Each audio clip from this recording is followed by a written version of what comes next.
We appear to be live. Awesome. Hello and welcome to the late April Taurus season edition of Ask Me Astros. This is the broadcast where we are going to analyze an anonymous chart and go ahead and describe what we see to respond to a question that someone has submitted to us through AskMeAstros.com, AskMeAstros.com, which is where you can do that too. And we'll do this again next month, and maybe it'll be with your chart and your question. So hello, I am KristaLyn Sofia, and this is Vivi Henriette of Art of the Zodiac, and good morning. All right. And we already have people joining us. Hey, the real Alyssa, great to see you. Awesome.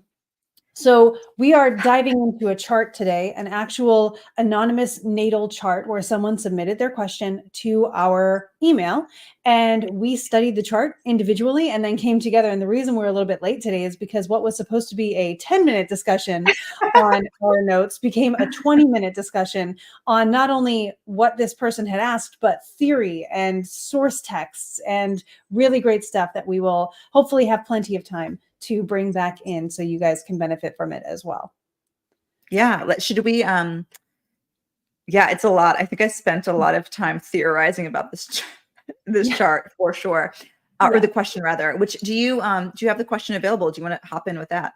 Yeah, so the question on this chart was actually twofold. This person asked what we know and if we take into consideration aspect patterns on a chart, things like the kite and the yod. And I know there's a mystic rectangle and things like that.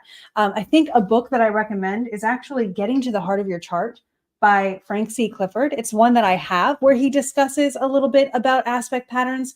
I want to also say, as people who focus on ancient astrology, that's not necessarily the thing that we specialize in with our source text that we rely most heavily upon. There are patterns in astrology using aspects in ancient astrology. Most of the time you'll find those being if you have a grand trine in a certain element. So you would have like a grand water trine or a grand fire trine. This is brought up in ancient astrology. I think occasionally the grand cross is just by saying like these planets all square each other, but they rely heavily on the more traditional aspects of the trine, opposition, square, sextile, and I would say conjunction, but those are conjunctions. So you don't really get a pattern out of those. So that's the difference between what we focus on and what the question asked. So it had a lot of, why do we believe what we believe and why do we work with what we work with as compared to these more modern theories? Go ahead, Vivi. Every time we talk about aspect theory, I just really want, because I was talking to a really brilliant, pretty good astrologer. I took back brilliant. They are brilliant. That was rude of me. I just used the word brilliant too much. A brilliant astrologer. And they didn't know the Thema Mundi. So I think that we need to give a shout out to the Thema Mundi really quick when we talk about aspects. So it's this idea that there is a birth chart of the universe, and embedded in this, we see where the traditional aspects of the sextile, square, trine, and opposition, right? We see this sort of where they're all sort of built in, or from where they unfold. Bad with words today. And so, yeah, I mean, that's pretty, the Thema Mundi is the reason I think is the reason I don't use other aspects, because why mess with perfection? But no shit, you do. The world is perfect. But also, I've been studying the Thema Mundi recently because the students in my Patreon student study tier are getting a brief breakdown of the Thema Mundi in, I believe, next week's lesson that I do each week for them. And so I shared the Thema Mundi, and we used it to understand the domicile, attribution, association. The Thema Mundi is a really great, here's why we did it in the first place. Because at some point, this was given down, and I think it was Asclepius, but it sounds like Asclepius, but it's another kind of name. There were two people that were given the Thema Mundi, and they used it from there. And of course, this is 5,000 years ago. So the benefit of this, even though that sounds like, well, that was channeled in just like everything else, why do you trust that? It's because we've studied it for 5,000 years. And those 5,000 years have shown some really positive results. A lot of the modern things, whether they are just theories that have been developed and are being analyzed or not, they have not had the same blessing of time and study and the same blessing of argument. One of my favorite things that we're going to bring up later is that astrologers have been arguing with each other for millennia about whether it works or not. And so you have these sort of apologetics in astrology of this works because of this, or twins can have a similar chart and be totally different because of this, and it doesn't disprove astrology. That is one of the astrological arguments that is just about as old as time. So we have a lot of the discourse that we get to support ourselves with and build on top of. Yeah, and one last piece on the theme of Monday. It's not just that it was something that was channeled in, that it is a framework that we could see, again, like as you mentioned, understanding domicile, right? Even like joys, aspects. Like it is this foundation which contains all of the foundational elements of Hellenistic astrology. And just to say, there's a wonderful, I believe she's Australian astrologer named Joy Usher, who wrote a book called The Tiny Universe, which teaches astrology all from the perspective of the Thema Mundi. And is like keep saying this. My friend Spencer Michaud turned me onto this book a few years ago, but is like the most slept on astrology book. It's absolutely brilliant. So I just want to like shout out to the Thema Mundi and Joy Usher as we get into these topics of planetary aspects. Feed Ginger the cat in Instagram is saying, I didn't know twins could have different astrology charts, and they're not going to be super different, but depending on how much time there is between the births, you could have a whole different rising sign. You could certainly have different releasing timing techniques that will come from that. Moon signs. Yeah, moon signs can be different depending on where the moon is. The dodecamoria is almost certainly going to be different. It's 2 degrees of a sign. So if the ascendant moves just a little bit, the dodecamoria of that ascendant is going to be different, which can play into interpretation. They won't have drastically different charts because they're born at the same day within a few minutes of each other. Yeah. But there are some minor differences that can occur that can really allow for the different expression. And even if they were born very close together, they're going to experience different external forces in life because they're not going to be joined to the hip in most cases all the time. And so they will have different external factors. The themes may remain pretty similar. It's funny. I know a set of twins and they were born, I think, a few hours apart, which is totally possible. They have different rising signs. Oh my God, I love it when Zoom just like ghost gives you stuff. This is even Zoom. This is StreamYard. Thank you. I didn't know StreamYard does that. It weirds me out. Happy birthday, twins. I got the birthday balloons and I never anyway. If you're watching the video, we only do a video, so there we go. Anyway, these twins born a few hours apart. It's fascinating because, again, same day, right? Just a few hours, but their charts are their charts just so different because the rising sign changes. And I think the moon might be is the same, but when you look at these people, they have completely different lives. Like they look different. One is way more extroverted. One was way more sort of scholarly. Like it's fascinating how different these twins are. And you can see it in the chart. Yeah. Yeah. So the comment that we just got in here in StreamYard is spam. So don't worry about it. Oh, I know. I'm like, how do I erase this? Rude. Yeah. How do you block that? Probably bot. Yeah. So that's a bit of a digression, but it's absolutely something that we can show evidence for, which is something that's really, really helpful. So the person who is asking the question with the chart that we are probably going to bring up in a minute or two was asking about aspect patterns, how you interpret them. And in particular, there's a pattern that they were asking about called the yod. And the yod is asked about a lot. And it's because it is referred to as the finger of God. It is hard, especially just using Google, to find what it means.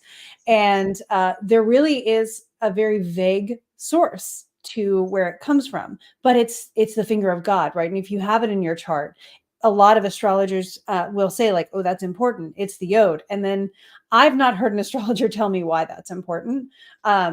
But that's one of the things we wanted to dive into. And Vivi, you actually reached out on Threads and said, hey, where did this come from? And you did get some responses. Yeah. I'm going to pull up my notes on my phone. So pardon me 1 minute. Yeah, I did get some responses. And it was really great because well, first off, like a lot of astrologers really respect were like, no clue, none. And I was like, okay, cool. Like, I'm not alone here because that's always embarrassing. You're like, fuck, did like everyone know this, but not me?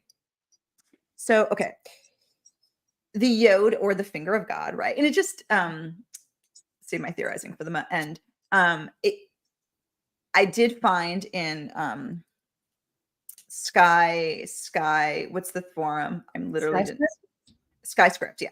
Yeah. There was a really interesting conversation. So the best that anyone can trace back was a German astrologer who mentions the yod in the early part of the 20th century, right? So in the 1900s, for anybody who's 1900s, yeah. And so this would someone who would have been like a contemporary with Rudyard, who was a humanistic astrologer. And so Mhm. just to think about this, right? Like, I mean, two things came out of this conversation for me. One, the yod and these aspect patterns come from this more psychological view of astrology that we saw emerging in the 20th century, right? With the rise of psychology, right? Birth of, in a sense.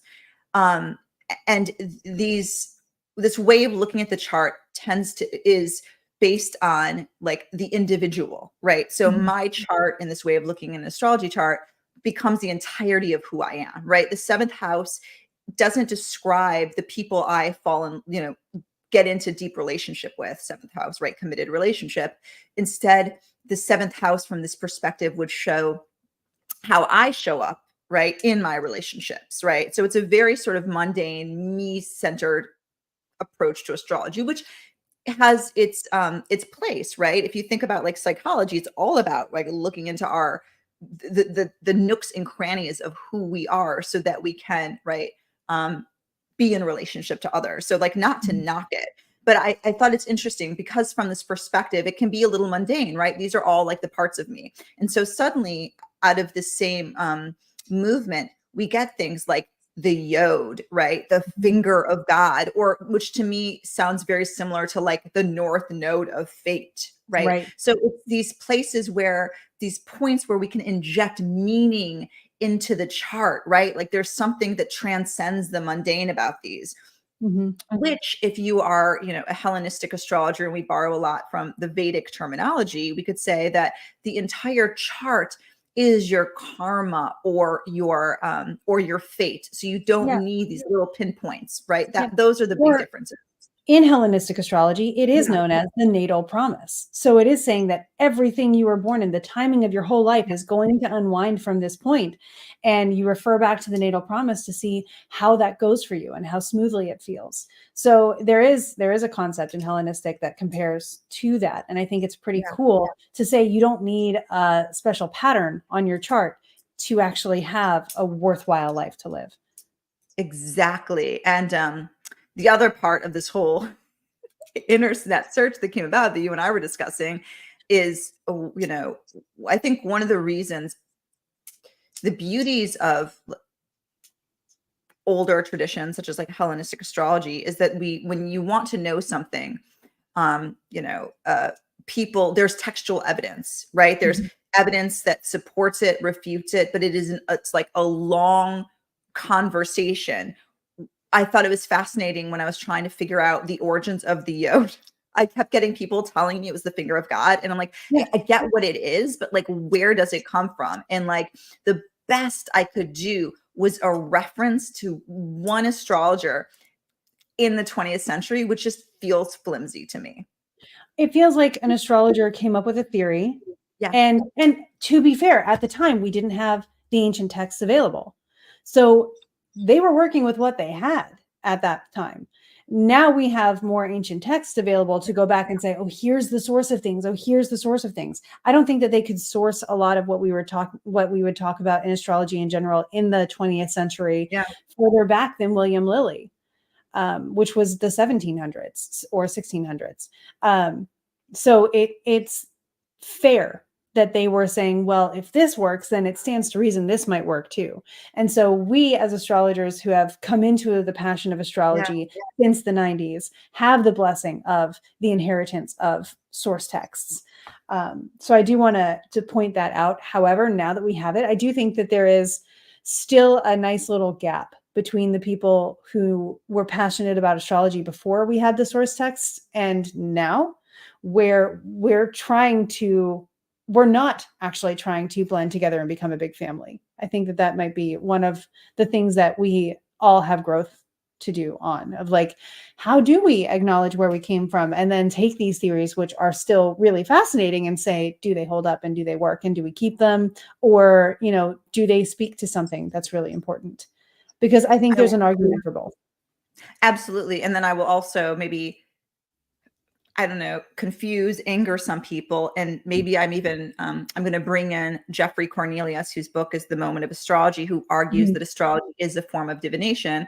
And from that perspective, I think there's something to be said that if you are in consultation with someone and you are creating this sort of divinatory container, even if there is no like textual evidence for the yod, but if your practice, if you just always use the yod and your astrology, your mentors use the yod, and this is a thing, it is absolutely possible to get meaning from that. And in the same way that, we've all had this experience again, maybe I'm doing a, crude version of Jeffrey Cornelius here, who I'm referencing, but this idea that, right, Sam, you can have the wrong chart for somebody, but still get this right information. So I don't want to come out and say like, there's one way to do astrology, because I'm sure there are amazing astrologers who have used this aspect. But when it comes to like, for us looking into it, it just doesn't make sense because there's not the textual evidence. And I think there's a great point that you're making, where someone seeking a truth and advice and guidance is going to find the truth and advice and guidance in whatever way they interact with the other person who is helping them seek that truth and advice and guidance. Someone studying the raw bones of astrology and the structures of it and where it comes from. And this may apply more to, again, fortune-based astrology and mundane astrology, where you're trying to say what is unequivocally just the fact, rather than the, I'll call it the flair for fun, but the fact as compared to the advice. Astrologers weren't often giving advice to common people. They were giving advice to kings, or they were saying, hey, this is coming up, make your choices. Like, this is what's going to happen. Either put a fake king on the throne for a day until the eclipse is over, or risk destruction, or whatever. They weren't therapists back then. And now we are taking more of a counseling role. And I think it's very important that we take that seriously. We are taking more of a divination role. I think a lot of divination practitioners are taking more of a counseling role. So that is something we have had to adapt to, because astrology is accessible to so many people now, which I think is beautiful. But the difference between studying the history of astrology and its particulars and giving advice to someone using astrology as a tool, I think that's one thing that we can differentiate.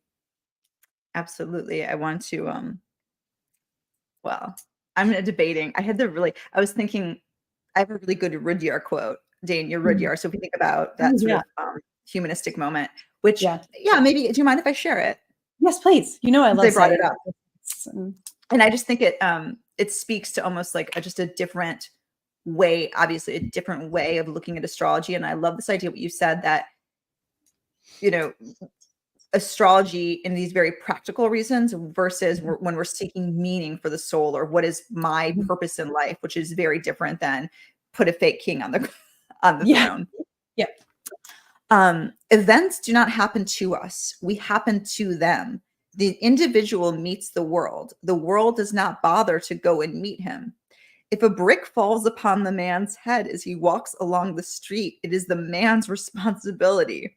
He walked into the field of the brick's fall. He happened to the brick because he is a conscious individual, and the brick only a piece of universal nature. Man happens to nature.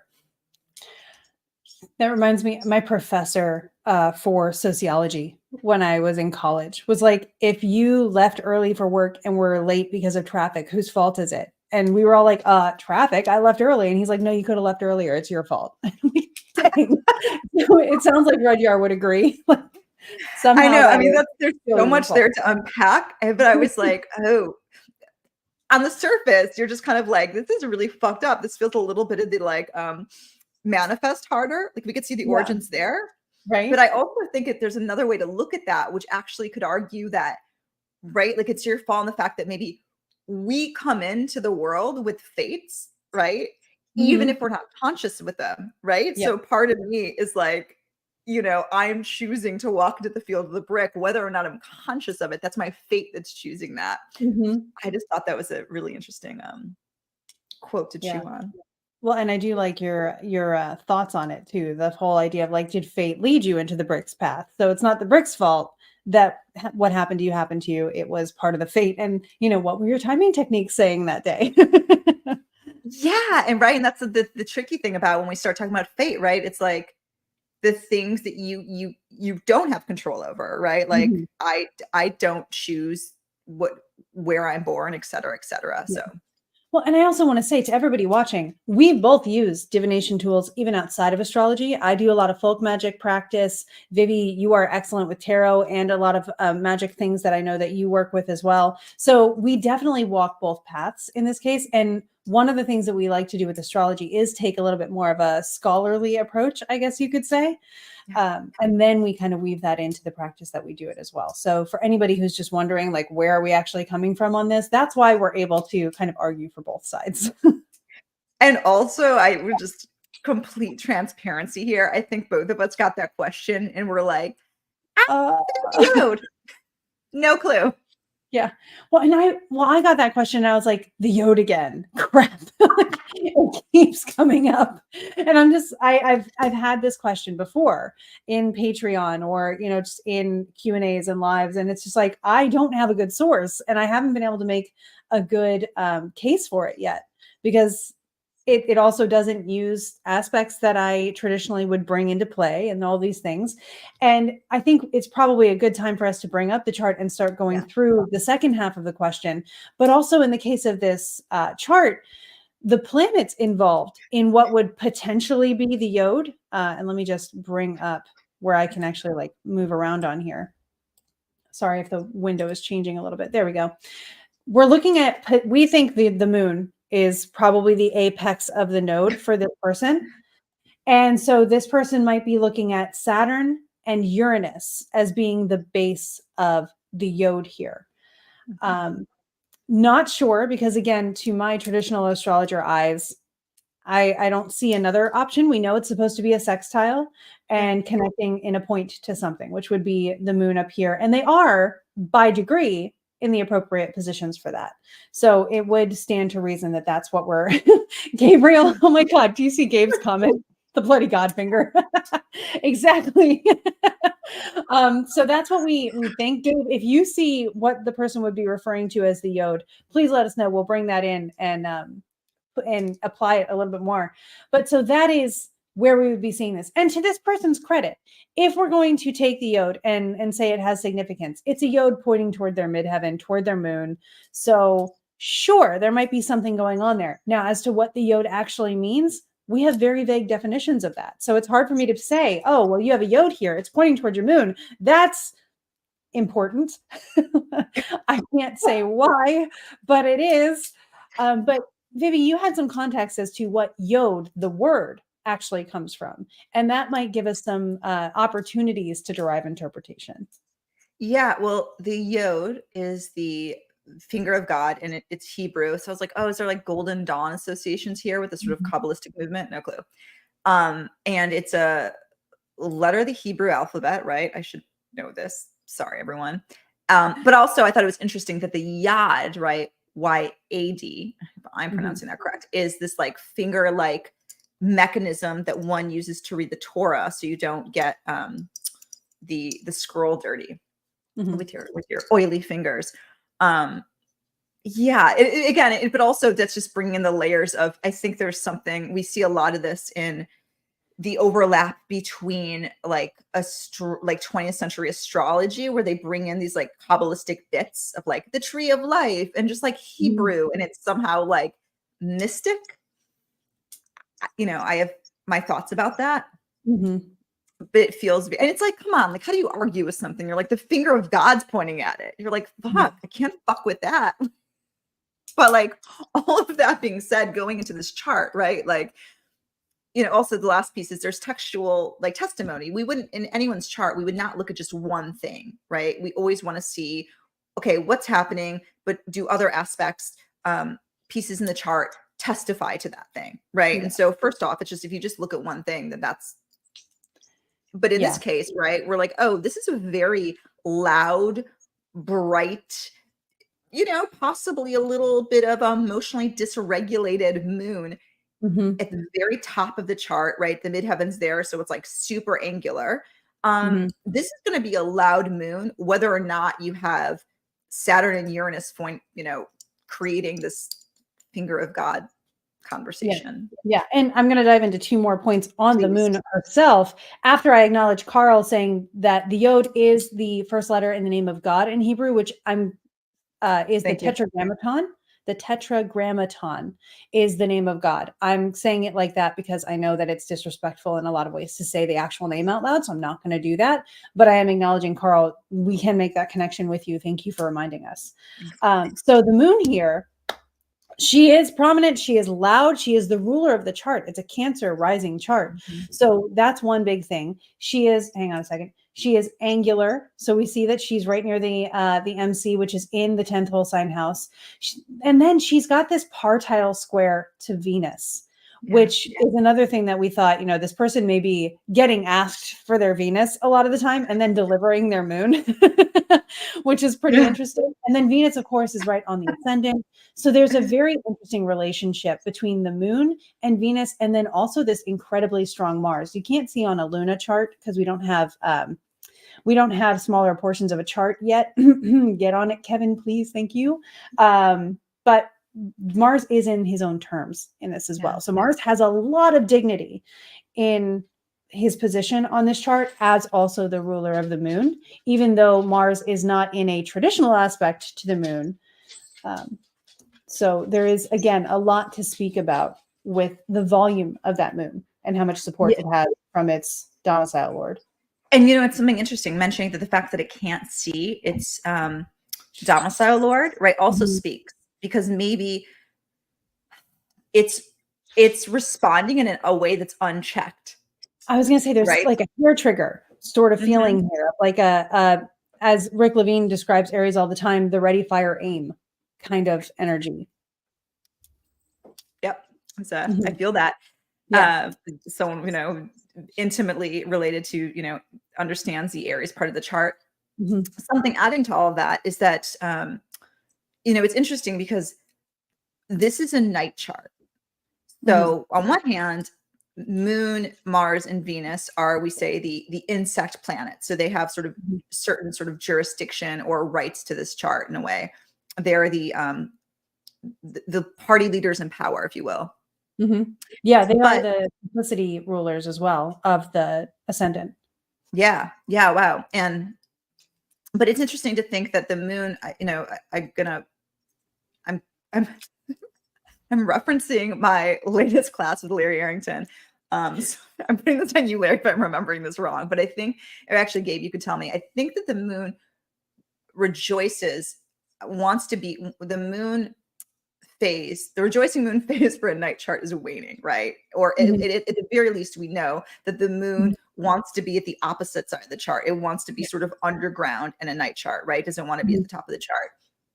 Similarly, in a night chart, Venus would want to be an evening star. And so we see this very fat, waxing moon at the top of the chart and this very loud morning star Venus, right? Very angular.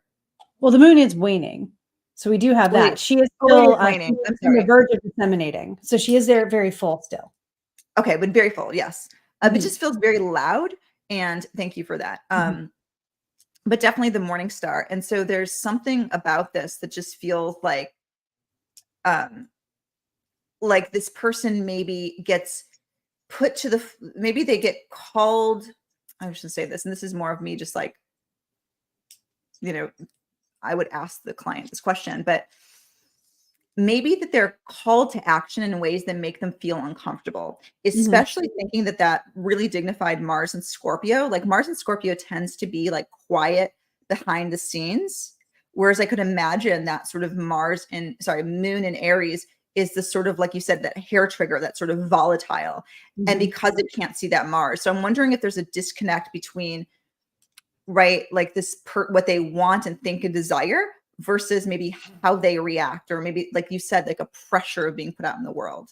Yeah. Yeah. I really, I agree with you there. And I'm calling back to my people see this person and their reputation is this, right? But their personality or the way that they greet the world, or maybe even their own priorities, maybe a little bit more of this. And so you have that sort of, what do I give to people? My gentle side or my assertive side? And that's a coin toss at any moment, especially when that moon is perhaps feeling more impulsive than other moons might. Yeah. It also makes me think of, and you have Mars in Scorpio, which I kind of like envy. I have Mars in I have Mars Aries. in Pisces. I have the moon in What Scorpio. do you have to do with Scorpio? You have moon. Just the moon and Pluto, but obviously my ascendant and my moon are in Scorpio. And I've got that lovely little water trine with Jupiter and Mars. I'm so rude. For whatever reason in my head, I always think of you as like, I've done this before. I fucked up. Sorry. I don't know, but maybe, okay, my point maybe still stay the same. I think like Mars and Scorpio is more like behind the scenes and wants to be like subtle. And it puts planets in Scorpio in general, like have a sense of privacy. Yeah.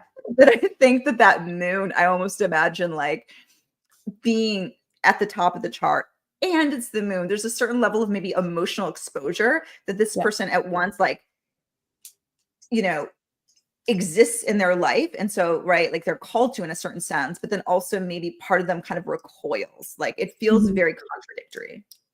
Well, and there's a difference between the intensity of Scorpio and the intensity of Aries, right? The intensity of Aries is in your face. The intensity of Scorpio is someone's watching me and I don't know where they are.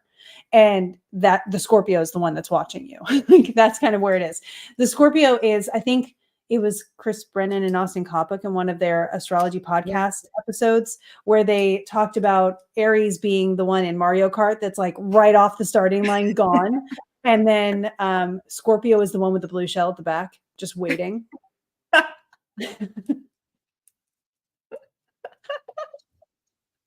Yeah, I don't know, like totally. Do you see what I'm saying? Like, how do you think, like, just staring at that? I mean, that's Mars and supporting that Venus, but it also rules that moon, right? Do you get what I'm like saying about that, like inner contradiction? Is that like? Yeah. I mean, so my personal setup to Please. sort of relate to where you're probably pulling is my Venus is in Aries and she rules my sun. So my Venus is awfully wrecked, but all roads in my chart tend to lead back to Mars in Pisces. So when I look at the moon and Venus, it's just like this. I really want to do what you want me to do. Like I want to make sure that you feel loved and I want you to love me, but I can't help doing what I want either. And that's not always what you've asked me for. And so that's kind of what I would pull out of this chart. It's like, yes, I want to have a good relationship with you. No, I can't be anything other than myself. I hope both of those get along. And yeah. Yeah, I love that. And thinking about, right, I'm coming back to this idea of yod, right? Like fire is spirit, and fire can sometimes feel like when the fiery parts of us come to the fore. And maybe with your Venus, is this the part of you that like wants to rebel? That's like, this is the thing I need to do. So yeah, with my Venus, as I sit here as a non-binary ace, yes, I very much tend to be counterculture. Which is one way Gemini Brett expressed it to me once. And I really loved that because it doesn't make it wrong. It just means that it's not the norm. It's not what people generally have as their comfort zone. And so you go a little bit against that grain, and that rebelliousness is part of who you are. It may not be that you're rebelling just for the sake of rebelling. It's not quite maybe the Aquarian kind of rebellion. It's this is who I am, and I'm not going to deny it just to make you feel comfortable, even though it's not your comfort zone kind of beautiful. Energy. Yeah, beautiful. And I thinking too, just the nature of like looking at that moon, that fiery moon, and fire, especially like the moon in a fire sign can be so much, right? Like the moon is where we want to seek comfort and sort of maybe stability. and there can be a loudness to the, to this moon. I would Mhm. love to know this person. And I'm wondering if this Yeah. person, like, I know I have a lot of fire in my chart, and I feel like I can be like extra at times. Like there is Mhm. just a bigness about me. And I'm thinking about maybe the beauty of an idea of like the yod is it can look to, in this particular case, a part of a person's chart that can feel big, perhaps even volatile. And, they, and suddenly like say like, no, no, no, no, like this is actually a special part of you. This is a faded part of you. And I think there could be a beauty to that. Also perhaps a danger, because we could get into like cult territory. But Mhm. anyway. Yeah. Yeah, and I think, oh, Gabe, thank you, by the way. Um, I think this is a really great time to also draw in Yeah. the secondary question this person had, because they use the word horror to describe their experience of Pluto finishing off their transit in this person's seventh house of Capricorn. Mm. And to our earlier point of testimony, yes, we acknowledge that there are these Pluto transits that were occurring, but we also think that there are some pretty traditional methods that speak to maybe even more of a personal affirmation to where this person was coming from, or validation. Did you want to start us off on that? Yeah. Well, the opening uh transit, if you will, right? So this person wrote us a few days ago. So still coming out of this solar eclipse, right, at 19 degrees Aries, Mhm. with Chiron, right, the wounded healer. I never use Chiron, but I feel Chiron feels very important to this I eclipse, always right? keep There is an eye on Chiron, but what? Chiron's really prominent in my chart, so I've made my life a case study of Chiron. So I keep an eye Yeah, on.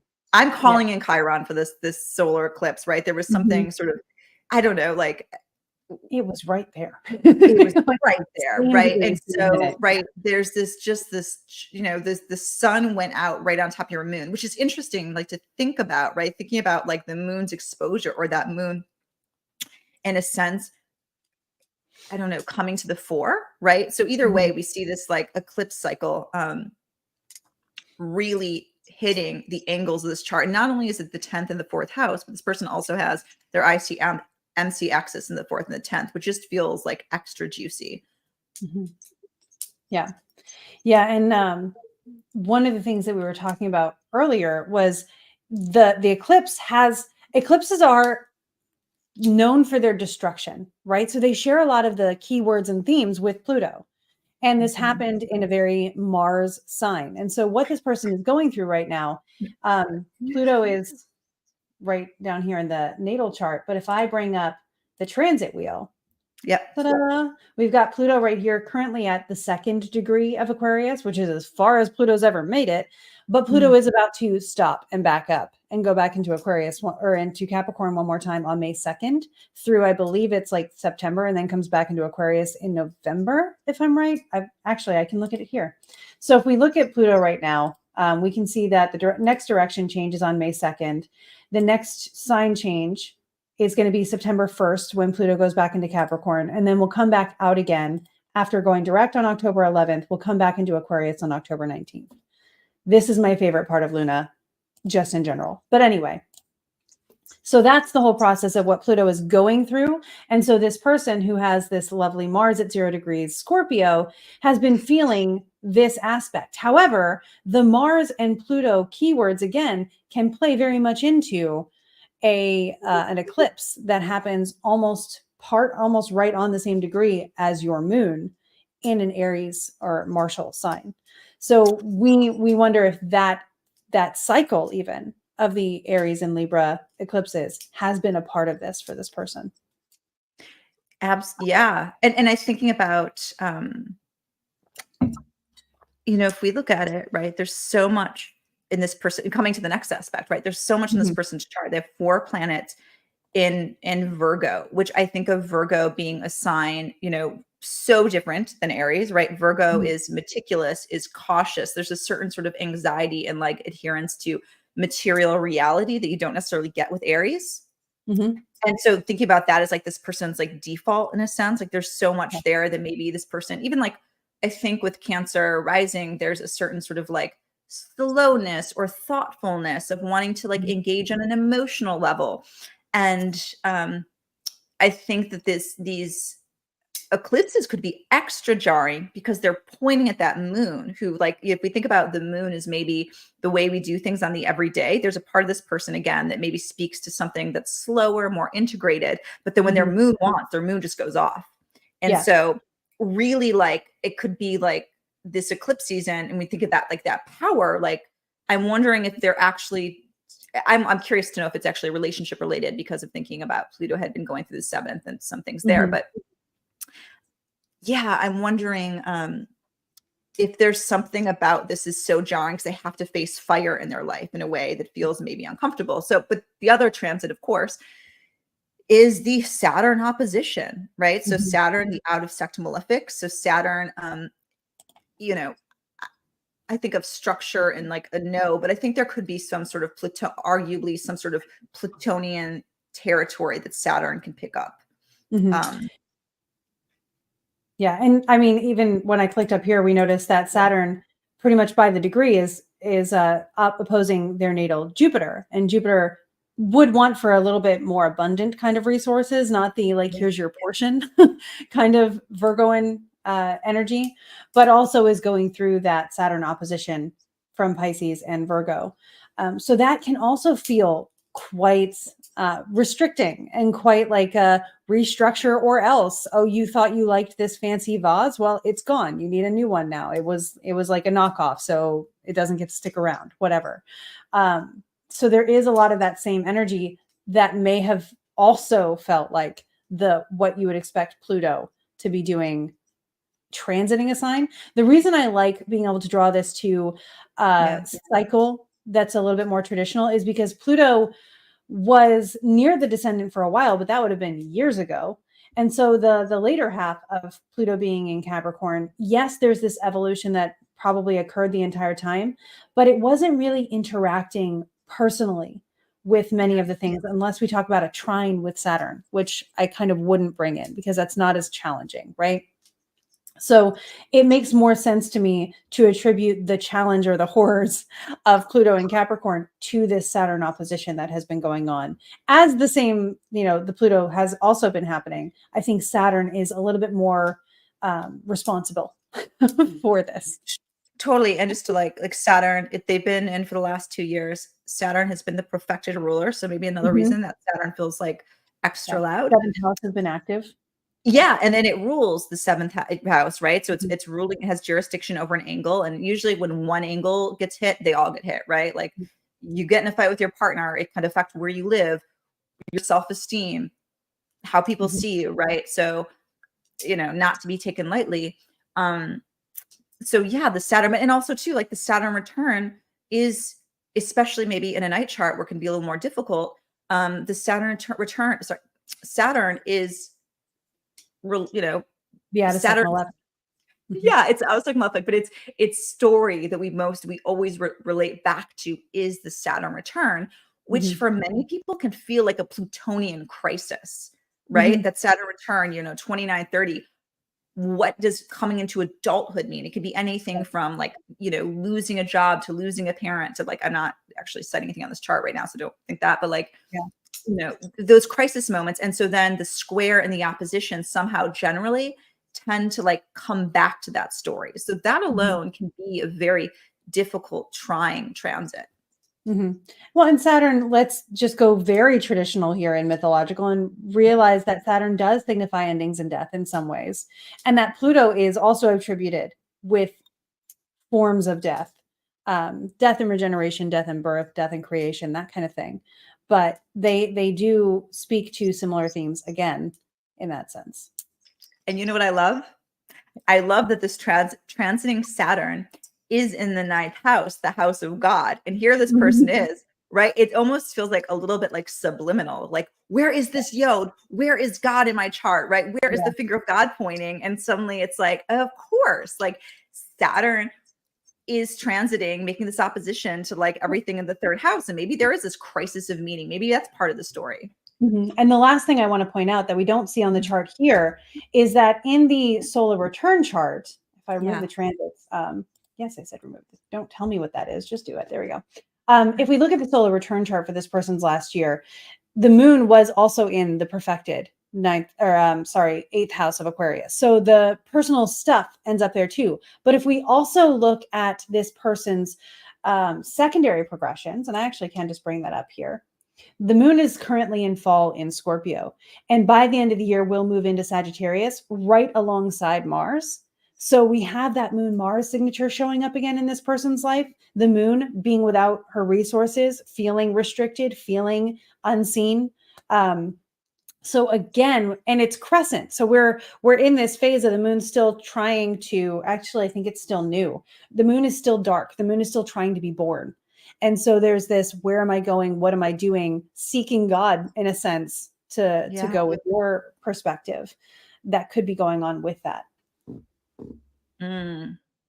Yeah. Oh, I love it. I'm just thinking about this too. Those, thinking about Saturn going through and having the stare down from Pisces, right? Pisces, the planet of infinite possibility, of hope, right? Of that, like, I can trust that it's out there, even though I can't see it, feel it, right? But I can imagine it, right? Whereas that sort of Saturn is having the stare down with all these planets in Virgo, right? In the third house of, like, siblings, neighborhood, all of it. But there is something very, like, grounded about the third house, and those planets in Virgo maybe being like, yeah, cool. Like, I'm really concerned with my material surroundings or what's going on here, or security. And there's something about Saturn being like, but if you really want to get where you're going, you need to kind of like break some of that apart. Yeah. Well, and the third house also is the sign of more practical magic and divination. Our book club is doing Light a Black Candle as our book of the month in Patreon right now. And we're reading about Italian American folk magic, and she calls it Magia Practica. And so we're learning about that right now. And it seems very practical magic in here, where you use what's with you, what's incidental, what you have at your resources, and you make something of it, which this person may actually really enjoy doing. And that might be something that helps them feel more focused. Yeah, Angela is in the book club. Thank you, Angela. Yeah, I'm glad you're enjoying it. I am too. But maybe if we were to give advice to this person, getting their hands into something that feels like they are aligning with and working alongside their fate might actually fulfill whatever they're looking for by having a yod, or, what meaning they were looking for by asking for the delineation of a yod. Go ahead and get acquainted with divinity in your own way. And, realize you actually have a seat at that table. Yeah. I love too this idea that Jupiter in the third, a little bit, as you said, constrained by the day-to-day details of, Mercury's home of Virgo, but rules Jupiter. And so it's interesting to thinking about one way to enter that ninth house could be by approaching all those planets through practical magic, right? We could also say we get one way of entering the ninth is through the third, which in this chart also speaks loudly. Yeah, I'm actually doing that right now. I went to herbs and crystal shows over the weekend, which happened to be occurring at the same time. And we're entering the week before my birthday. So my intercalendary days are coming up. Mercury is going to be my Time Lord. So I bought a topaz ring, and I'm going to be wearing that, just probably throughout the year more. I have some Mercury materia I bought that I'm going to make some talismans for, just to sort of take these roughly 8 days before my birthday. 8 is Mercury's, I think it was it 5 or 8? Whatever. I think it's 5 days before the birthday, but I have to remember, I have to go back. I'm bad with numbers, but I'm doing charity for Mercury leading up to that, according to Mercury's number, so that I can say, like, hi, we're going to be working together this year. Hope we like each other. So.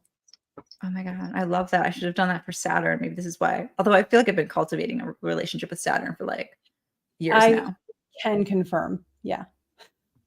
Thank you, Devin. I thought it was 8. I always put Venus with 8 in my head, and I think she's actually 7. But yeah. I know it's confusing because there's like the years, right? Like 8 years, you think Venus cycle, but then it's different. It always throws me off too. Yeah, the astrological magic side of number attribution is different than the ancient period side. So, but yeah. Oh my God. Is Gabe still? Okay, wait. I have a question. I have a story to share. And is Gabe still in the chat? Because I'm so bad. To be going in about a minute, but I would love to hear this. Yeah. Yeah, it's really quick. Rain and Palace. what's the talisman? They're okay, Gabe, if you're in the chart. Okay, I got this Venus talisman from Rain Palace, and Idol Stellarium. I always fuck it up. Anyways, someone who knows, put it in the chat. Tell me I'm wrong. Anyway, I just started wearing this Venus talisman, and I was at a conference over the weekend, and there was this person who just like gave this really amazing like speech, just impromptu in the Q&A series. Anyways, I went up to this person, which I never do, and I was like, hey, like, really, really like great that, you know, it was awesome. You're really inspiring. And so they came up to me afterwards and they were like, oh, like, you know, tell me something about yourself. I'm like, anything? I'm like, yeah, well, I'm an astrologer. And they were like, oh, I'm like a priestess of Aphrodite. Nice. No, but they were looking at my necklace. They're like, nice necklace. What does that mean? I was like, oh, it's a Venus talisman. That's when they told me. And I was like, oh, I love just this like quirky story of like talismans attracting people of that planet. Yeah, that's perfect. Anyway, Cool. that's my story. Yeah. And we have to go. You're off next week. But the owner of this chart, there's going to be an email that I already have drafted. I just have to click send on, that you will get a code for a free astrological consultation with each of us individually. So you'll be able to go over this chart and anything that you loved or anything that you want more context on with each of us. That email will be coming to you soon. And Vivi, how can we spend more time with you? Art of the Zodiac on Substack is the best place. That's where I release my interviews, podcast writing. Vivi Henriette on Instagram. So follow, do all the things. I have a Patreon too, as you do. Yep. Yeah. I'm at KristaLyn Sofia on Instagram and TikTok and all that stuff. But my Patreon is Modern School of Ancient Wisdom, where we have a book club, where we have astrology lessons and folk magic lessons and, you know, elections and things. I have so much fun in there. So if you want to learn with us and contribute to our conversations, which are incredible with amazing people, that's where to find us. Fantastic. Yeah. And I'm going to see who I can rope in next Monday because you're out of town. You're in Italy. So have a gorgeous trip. I'm looking at you, Gabe. Okay. Bye, everyone. Bye, guys.